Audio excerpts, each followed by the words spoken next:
Hi there, Jeff here from the Wetsuit Centre. Just going to talk you through the Ripco Ebomb Backzip Wetsuit for 2010 winter wetsuit.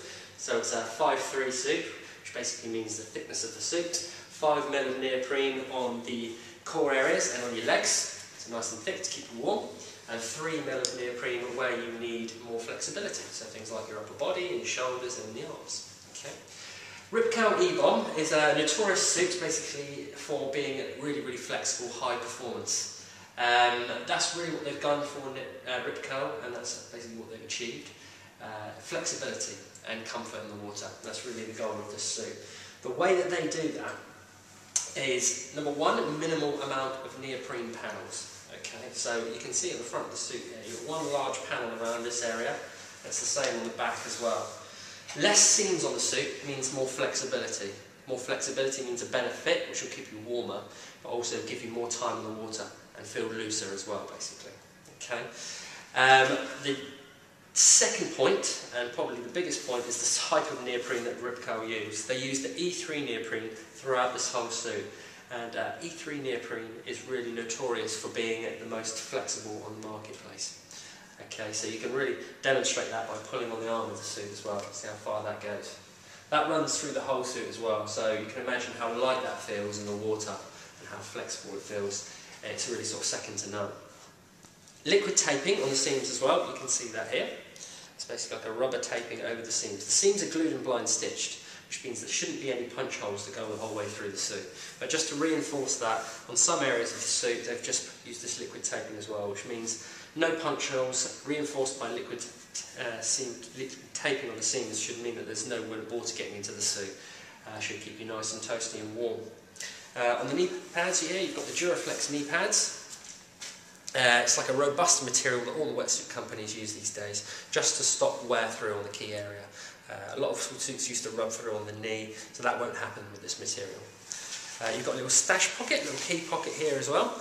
So if you've got an old school car like me, then which doesn't have an electronic key, then you'll be able to store your key in here, or your house key, if you're lucky enough to live near the beach.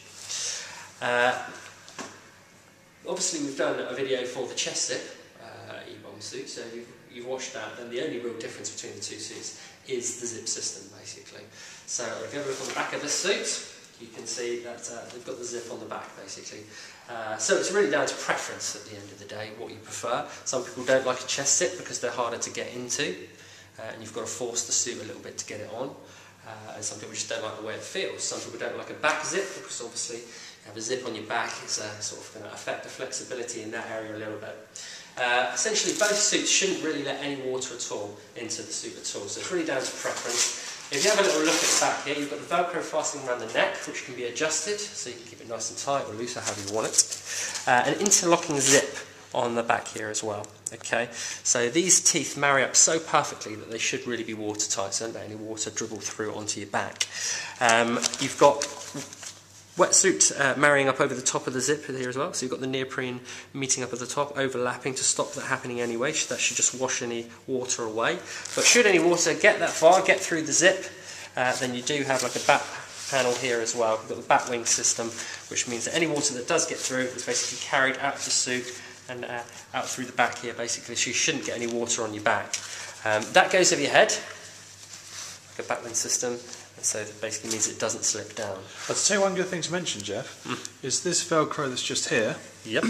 Actual design, or the reason for that, is so when you're putting the suit on, you can attach that, which is the neck piece, to that there, climb into the suit with that as a panel on its own, and thus, when you actually put the suit on, you don't find that panel slip down to the bottom of your back where it's really difficult to get back out. That's exclusive to Ripco at the moment as well. They're the first people to really think about that. So a lot of people were having problems and complaining about the back wing slipping down the back, which is fine if you've got a friend in the car park to fish it out for you.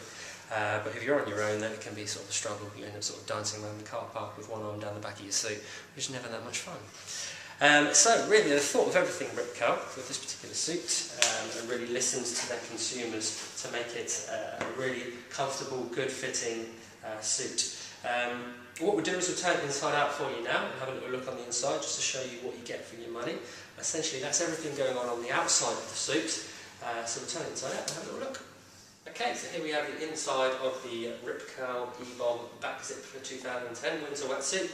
Not a huge amount to tell you that we haven't already told you about the suit. As you can see, this grey material is the E3 neoprene which we talked about, which is a really light, flexible neoprene which Rip Curl use. It runs the whole way through the suit, as we said. That's from the front and back, so that's right down to the ankle and back of the suit, which is really going to give you flexibility and performance which isn't really paralleled on the market. The seams are glued and blind stitched the whole way through the suit, so minimal water penetration, and in certain areas like here they're double stitched as well, just to really reinforce the suit, give it a longer shelf life, so you should get a few seasons out of it. Aside from that, there's not really much we can tell you about the suit that we haven't already told you. We've got the back wing on the back here, so you can see the wing that seals the suit totally off for any water coming through. Essentially, if you're looking for a suit which is going to be really flexible in the water, really comfortable, and you're not going to feel too stiff when you're paddling around, which is a common problem with winter wetsuits, this is definitely the way to go. It's the most flexible, lightest and best feeling suit on the market. Maybe not the warmest, but definitely one of the most flexible. So if that's the kind of thing you're after, a performance suit, then the Rip Curl Ebomb Backzip is the way to go.